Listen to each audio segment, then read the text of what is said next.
اگر آپ چھوٹی چھوٹی اشیاء سے چمٹے رہتے ہیں تو آپ بچپن سے عدم توجہ کا شکار ہیں۔ اگر آپ ناک میں انگلی ڈالنے کے عادی ہیں تو آپ کسی نفسیاتی الجھن کا شکار ہیں۔ اگر آپ کو چھوٹی چھوٹی باتوں پر غصہ آتا ہے تو آپ محبت کی کمی کا شکار ہیں اور محبت کے متلاشی ہیں۔ اگر آپ چلتے ہوئے پیچھے مڑ کر دیکھنے کے عادی ہیں تو آپ گھر سے ملنے والی کمی کا شکار ہیں۔ اگر آپ کا بچہ افق پر یا آسمان پر نظر جمائے رکھتا ہے تو یقین کیجئے وہ حالی دماغ اور گہری سوچ کا مالک ہوگا۔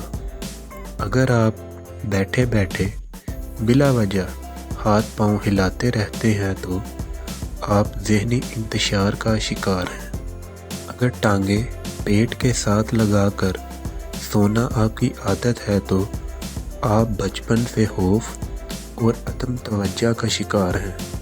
اگر آپ سیدھی لائن میں بآسانی نہیں چل سکتے تو یقین کیجئے آپ قوت سماعت میں کسی خرابی کا شکار ہیں۔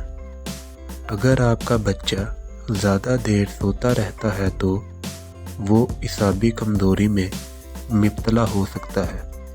اگر آپ کے گھر میں لڑائی جھگڑا معمول کی بات ہے تو یقین کر لیں کہ آپ کا بچہ ذرا سی بات پر ڈرنے لگے گا اور عدم تحفظ کا شکار ہوگا۔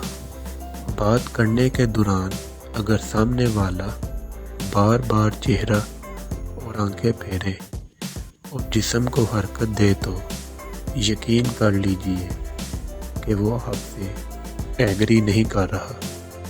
بچوں کا کاغذ پر آڑی ترچھی لکیریں کھینچنا ان کے ذخیرہ الفاظ کا اظہار ہوتا ہے۔ اگر آپ کے ذہن میں کسی کام کے حوالے سے دو منصوبے ہیں تو آپ کو اپنے پہلے منصوبے کی کامیابی پر کم ہی یقین آئے گا۔ کسی بھی کام کی ابتدا اور اس کا اختتام اس کے درمیانی حصے کی نسبت زیادہ یاد رہتا ہے۔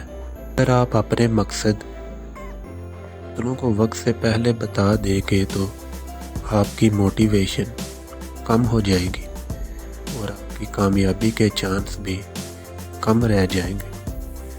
کسی بھی پریشان صورتحال کا اثر ہم پر زیادہ سے زیادہ 7 منٹ تک رہتا ہے۔